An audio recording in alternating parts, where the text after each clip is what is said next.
Hello and welcome back to my channel. This is Early Career Academic. On this channel, I explore how I use the Passion Planner to set personal and professional goals.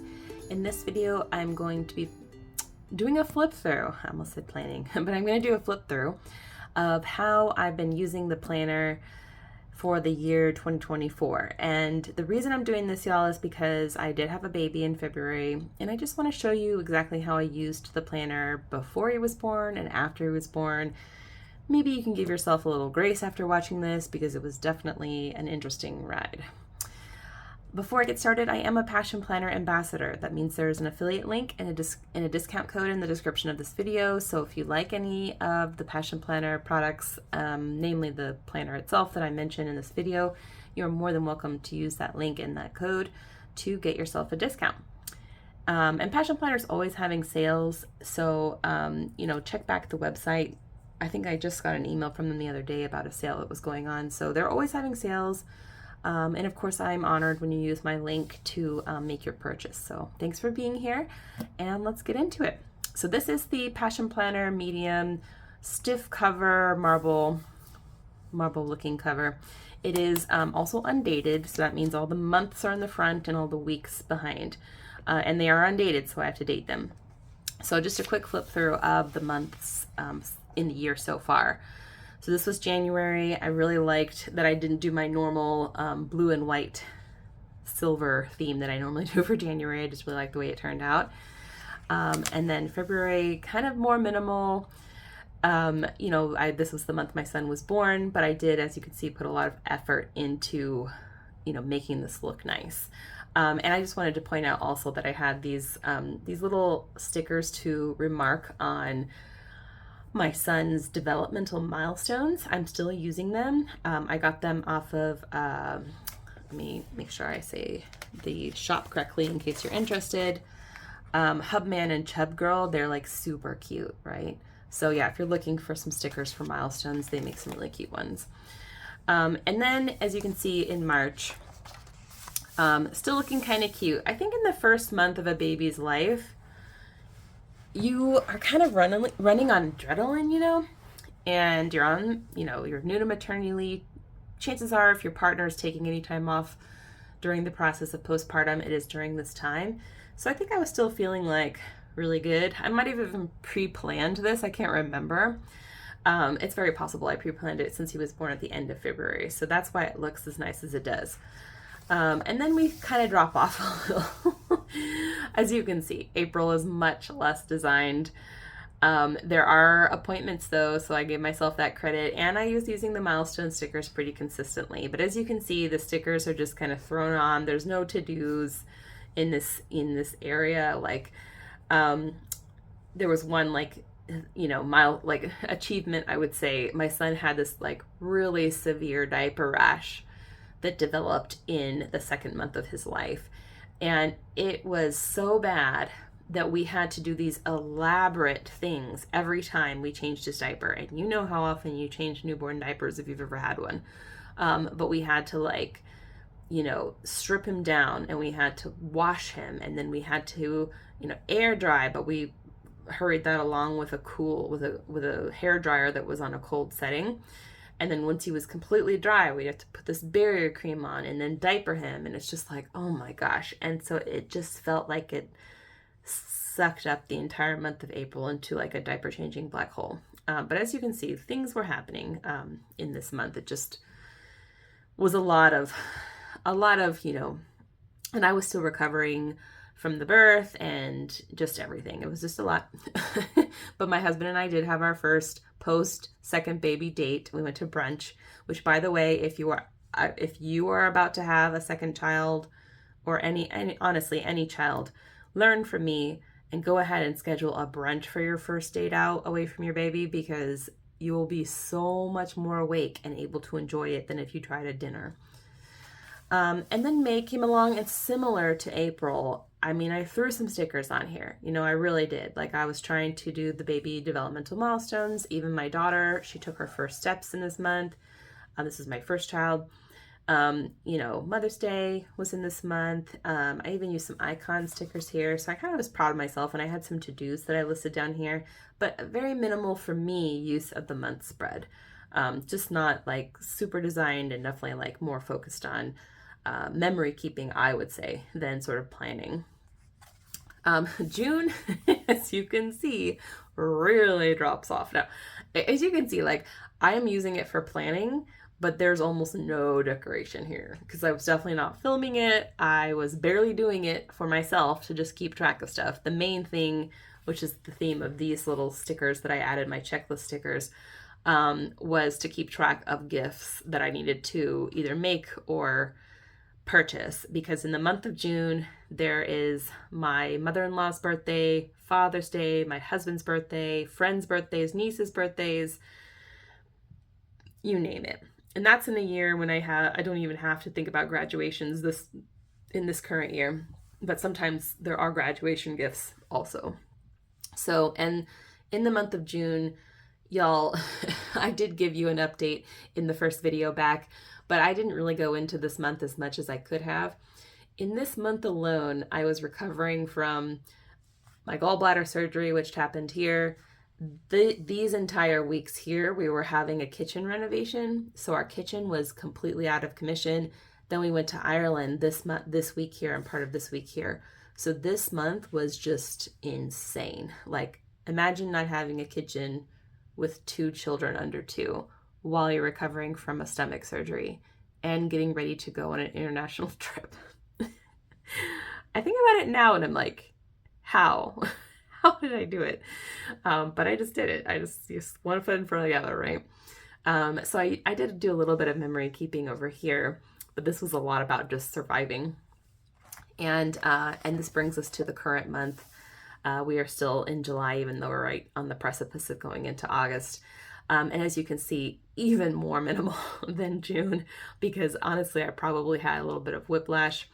I came, home from Ireland and straight into the 4th of July / my birthday weekend. My friend was visiting with her daughter. And then these 2 weeks, we had no daycare, even for my toddler, because the daycare was closed for their summer vacation. And they take 2 weeks per year, but typically they break them up. This time they combined them because they were going overseas to visit their family. So 2 weeks with no daycare coming off of the international trip I took.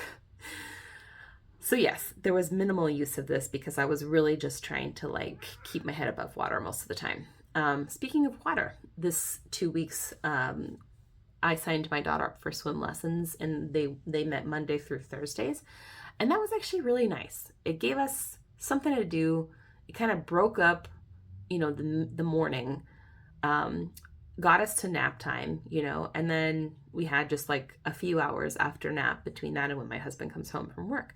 So it actually worked out really well for us. We had a good couple of weeks, but it just was a lot, I was still pulling tape out of my open wound. Oh, I didn't talk about this. I can't remember if I talked about this or not, but I had to reopen one of my stomach incisions before I went to Ireland and let the tape out every single day and cut it off so that it would heal from the inside out. I know it's kind of gross. I probably should have given you a warning. But, I was still handling that when I got back from Ireland.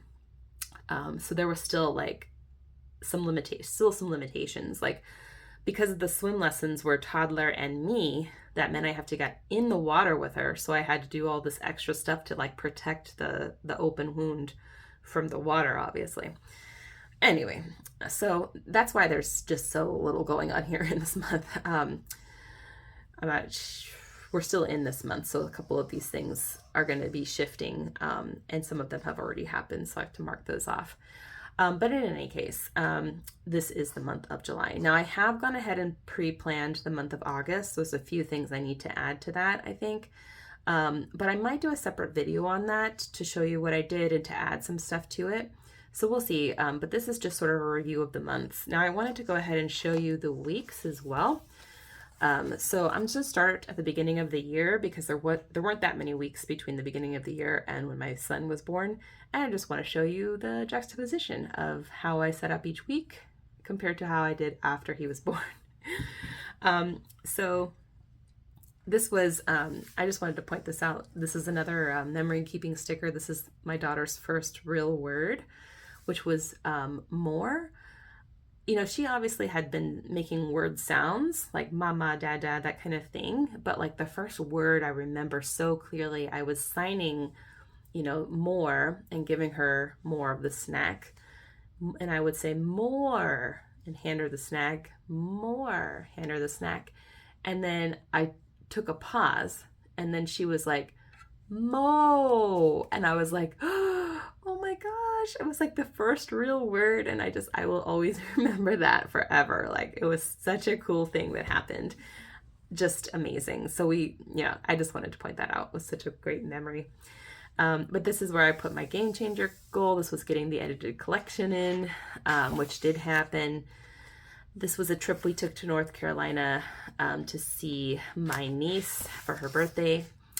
As you can see, I'm still like really using the planner a lot. I had a lot of work to do before my maternity leave kicked in, so I was using it a lot to meet those goals before Archer came. Now we're into February and still like working a lot. I really like this spread. This is the Planner Girl spread, and I just thought it turned out really pretty. As you can see, I'm still like really into it, and I filmed most of these for you guys before he came along. And then, you know, here we are approaching the due date. We're approaching the scheduled C-section day. But he did come early. So here's the day he was born. Archer was born on this day. And this is this Wednesday before. This is when I went to go get groceries. I think I shared this with you guys if you follow me on Instagram.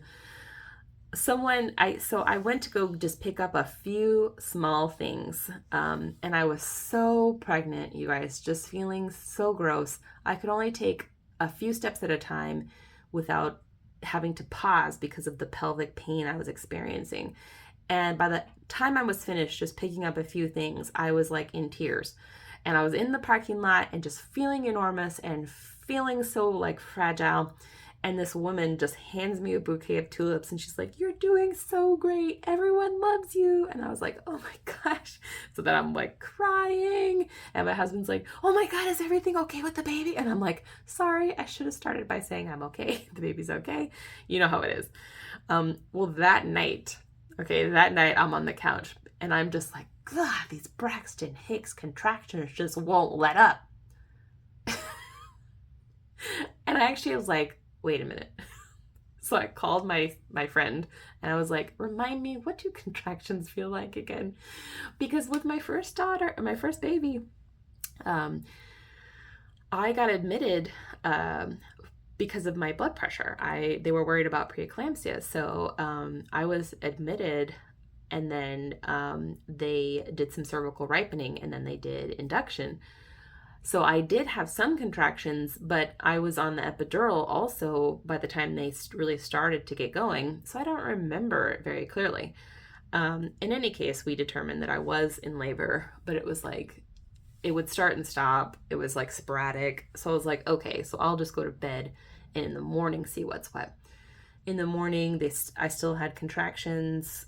I think a little bit of amniotic fluid came out.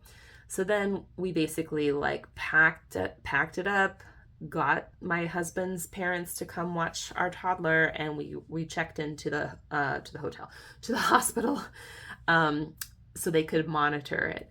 And they even tried to stop the contractions with some medication, but it didn't work. So they were like, well, let's just move up your C-section. So that's what we did. And he was born, and then we stayed at the hospital for a couple days. And then we came home with him on Monday, which worked out really well. And overnight, my baby girl became a toddler, which was just crazy. So, you know, I think I had pre-planned some of these spreads. So I had some things on here, but obviously a lot of this stuff got canceled because I had a baby. So now I'm going to show you. So this goes, you know, from, the beginning of March. This is still the first week of March, the full week of March. And there's some stuff you have to keep track of when you have a new baby. Like you do have checkups. We were already in the 2-week checkup here because we were in the hospital for so many days. So there was just some things that I wanted to keep track of here using this very loosely. And then I barely used it at all in this week. And as you can see, I think I was doing my sourdough bread situation here, but I was trying to use it more strategically. Like I was trying to decide where to put it around the house so that I'd actually use it. You can see I had some ambitions to film videos for y'all, but that did not happen, as you know. And then again, almost no use of it here. Easter, we hosted Easter this year. And we jump completely from the end of March into May. And this is the beauty of an undated planner, y'all, is you don't have to skip a whole bunch of weeks that you didn't use. You just pick up where you left off if you want. Like some people do, like just predate all of it. What this means is at the end of the year, I will have some extra weeks if I want to use them, or just have some miscellaneous weeks. Sometimes I use them for different things, like, you know, experiments with the layout or ideal week scenarios and that kind of thing. But anyway, as I said, April kind of got sucked into the black hole because of the diaper changing thing. It filled it's already overwhelming having like a newborn and 2 under 2 and all of that. But then like when you have this extra component, I also did exclusive pumping this whole time. And so that took up a lot of time. It was just a lot of stuff. And then there were some things I started doing again in May once that kind of calmed down, like, you know, meeting friends for coffee and so on and so forth. So a little bit more stuff to keep track of.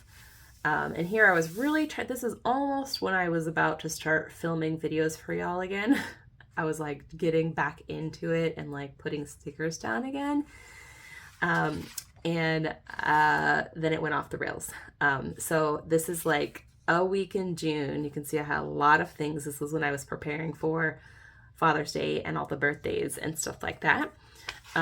But, you know, we were just basically in survival mode most of this month. I barely got these stickers in here. I think the only reason these stickers are even in here is because we were stuck upstairs because of the renovation.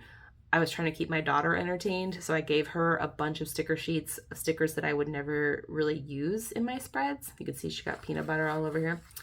And I went ahead and stickered this while we were in here. While she was doing her stickers, I was doing my stickers. Essentially, that's what was happening there. And then I jumped from June straight into the end of July. So this is finally when I started feeling better. And you guys saw this spread. This was my nostalgia, my I'm back video, my nostalgia sticker spread. And as you can see, not highly designed, not super well thought out, but I just wanted to get back in the saddle, as they say. So that is where we are here in this week now. So you can see I'm being more strategic about how I use these columns. I'm using the top part for to-do lists and then the bottom part for time blocking. It's going well so far. I'm enjoying it. And I just love this. We're heading out of town this weekend, so I just decided to cover up the whole weekend with these beautiful bookshelf stickers. So anyway, that is how I used the planner during my maternity leave.